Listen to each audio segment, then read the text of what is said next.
In the course of the past 20 years, I have moved probably at least 20 times, maybe more. I've lost track at this point. And without a doubt, hands down, the most annoying thing to move is always the bed. Mattresses, box springs, bed frames, or big wooden bed plank things. They are heavy, they are bulky, they are awkward to get in and out of tight corners and going up and down stairs or getting them into the trucks. It's annoying as hell, and for as far down as I've gotten on my journey of now into extreme minimalism, the bed was always still this overhanging thing of something I couldn't move by myself, was a giant pain in the butt, was expensive to get new ones of, and it felt very wasteful to have to get rid of old ones when I was moving. And so this next time, when I just moved a month and a half ago, I decided to take a step into unknown territory and try out a Japanese tatami mat. I've heard a lot about these. I had heard very good things, and while I had had mattresses directly on the floor before and enjoyed it, they were still very traditional, thick, heavy, bulky, made of synthetic material, Western mattresses that even though I just had the mattress, it was still equally a pain in the ass to move. So this next time I wanted to take a step further into my journey of simplification and not have to deal with spending all the money on a new mattress and then having movers ship it here and then people carry it up the stairs for me. I'm on the 3rd floor. I did not want to have to deal with any of that, and I did want to get something that is more eco-friendly, made from more natural materials, and then also something that is just lighter and more portable and more in alignment with how I want to live, both on a logistical level for moving, but then also on a spiritual level. I've mentioned before that I have gone furniture free. If you've hung out and seen my videos, you have seen the tour of my home, you will see that I have no couch.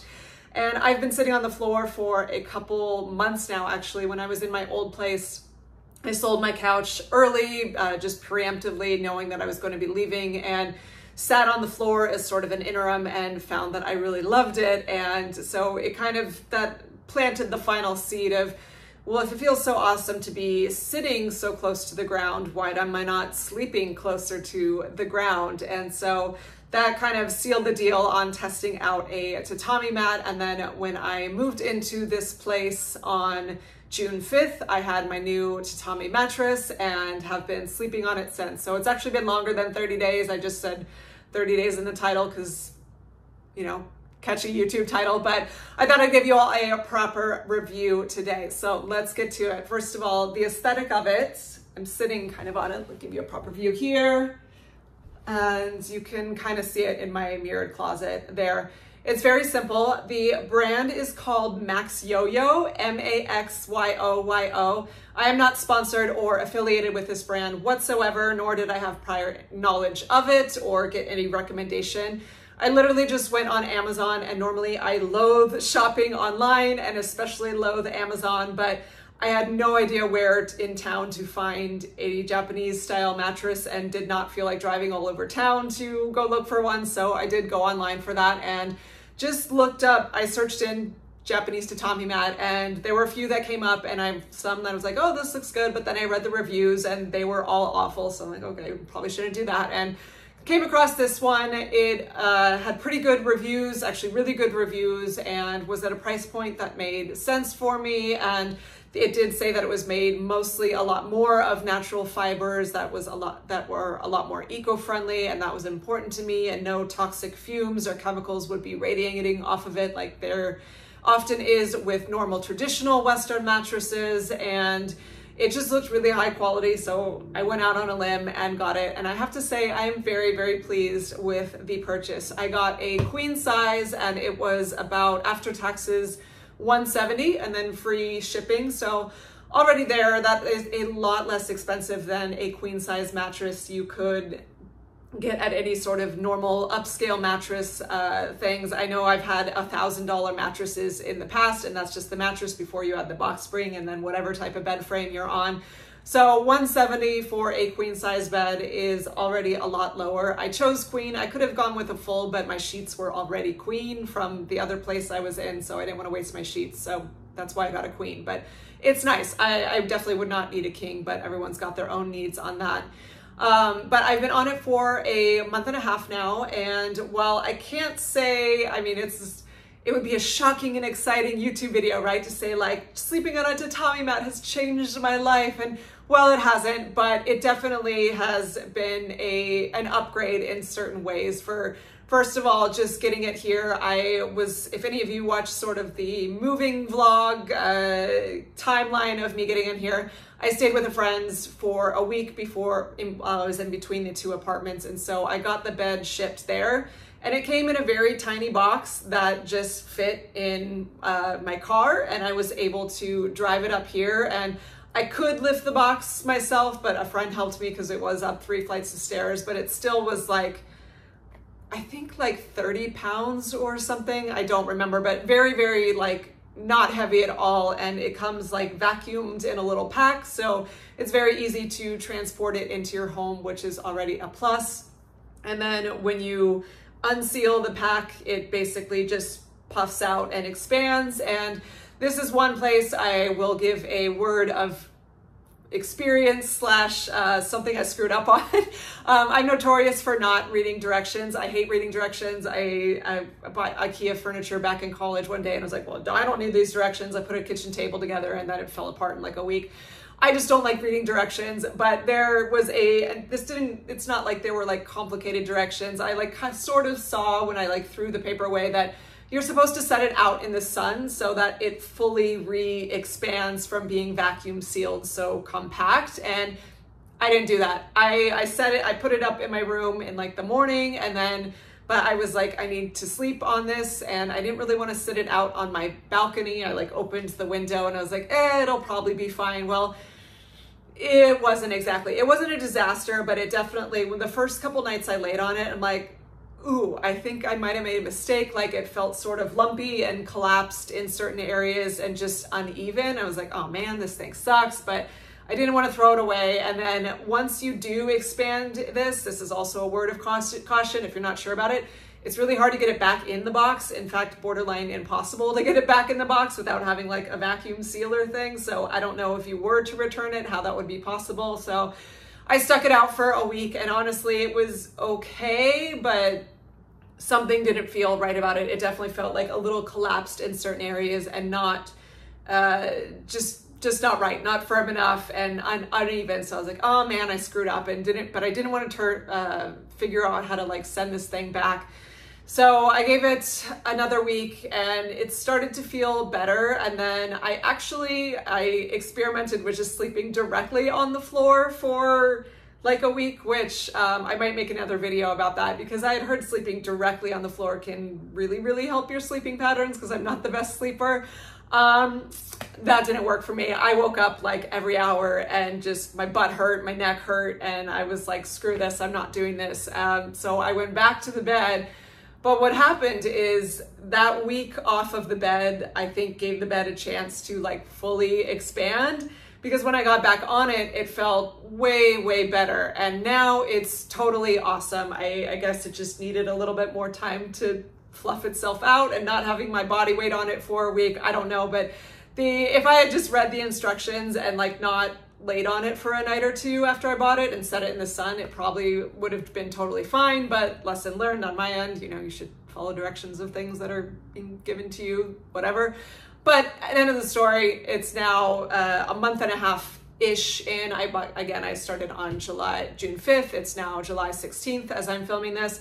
And it is awesome. I absolutely love being so much closer to the ground. It feels, at the end of the day, when I collapse into bed and I am laying so close to the ground, it just feels, I mean, for lack of a better word, it feels grounding. But it does, it feels like this, I'm being weighted into the earth in a certain way. And it just feels more natural, in the same way that when I got rid of my couch and started sitting on the ground, and it was a little bit uncomfortable for the first couple days, but then it started like getting this deeper sense of calm. I feel that when I crawl into bed at night and I have my little, you can see it there, little salt lamp lit, and I just let myself decompress from the day and never bring a book into my bedroom, never bring music or my phone. It's just human, like space to just be. And listen to the wind outside and let myself decompress from stimulus from the day. And sleeping so close to the ground on this, and now that it is fully expanded, it's quite a much firmer mattress, which that's another thing people are sort of missold this idea in the West. If you want this fluffy, soft cloud, and while that can feel nice to sink into, at the end of the day, it's actually pretty horrible for your spine. I know everyone does have slightly different needs or very big different needs, but in general, if something is really soft and squishy, your spine's gonna be all over the place, your neck's gonna be all over the place in the night, and that is why you often wake up with pain. And while this doesn't have that super fluffy cloud sink into it feeling, I wake up in the day or the next day feeling definitely much less pain than I used to on other mattresses. Every time, I'm a big side sleeper. I love laying on my back, like to first decompress from the day, but then I always end up on my side for the majority of the night. And on normal mattresses that felt fluffy cloud and nice, I would go to sleep feeling fine, and then I would wake up having extreme neck or shoulder pain.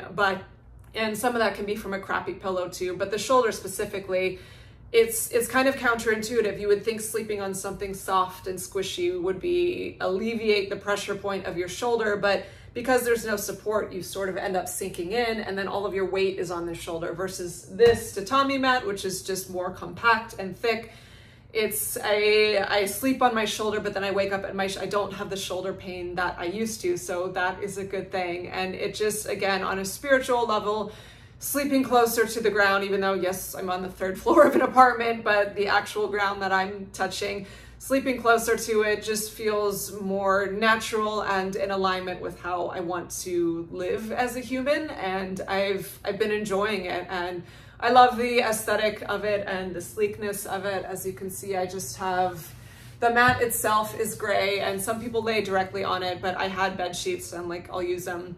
But I do have, I did learn this trick. This is another fun sort of trick. At least in the West, you put the heaviest blankets up top and then the sheet closest to you. But I learned, I think it's actually they do this in Japanese culture as well with tatami mats, but that to put the sheet on top of your fuzzy blanket, and it actually regulates the temperature a lot more, and it just feels nicer. Like, I don't like having a fuzzy blanket on my skin versus the top sheet, but the top sheet gives it a nice sleek look. And then I just tuck it into the whole mattress. So it's a very clean aesthetic in my bedroom, which I appreciate. And yes, I make my bed absolutely every single day. Jordan Peterson, make your damn bed.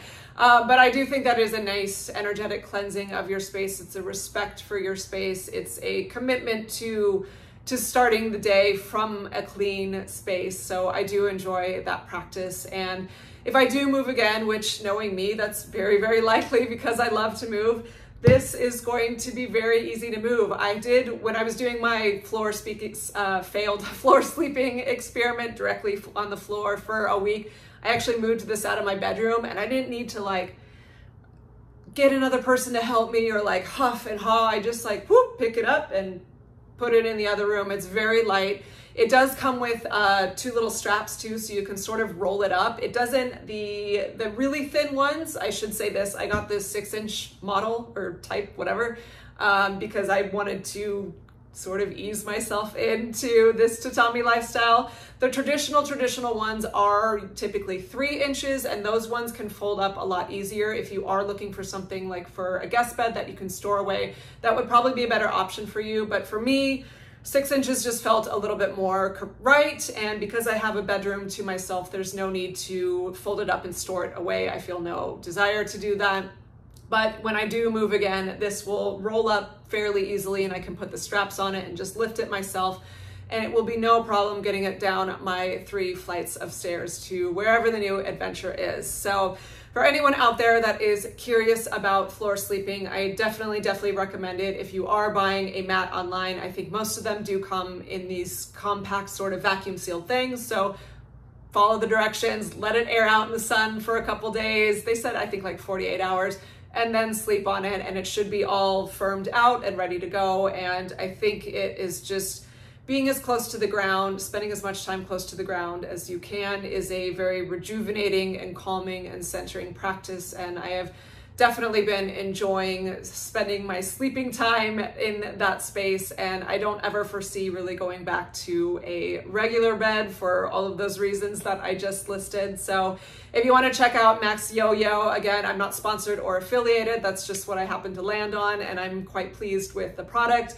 You can find them on Amazon, or let me know in the comments if you have another brand. I'm not going to buy a new one because I'm happy with this, but for other people in the comments that are curious about brands, they might, that are looking or shopping and you have one you like, feel free to share to help each other out. That would be great. And other than that, I am going to leave you with that. This is a positive review for Japanese floor sleeping.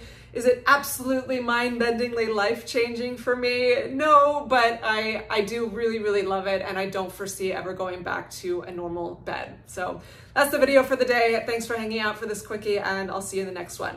Bye.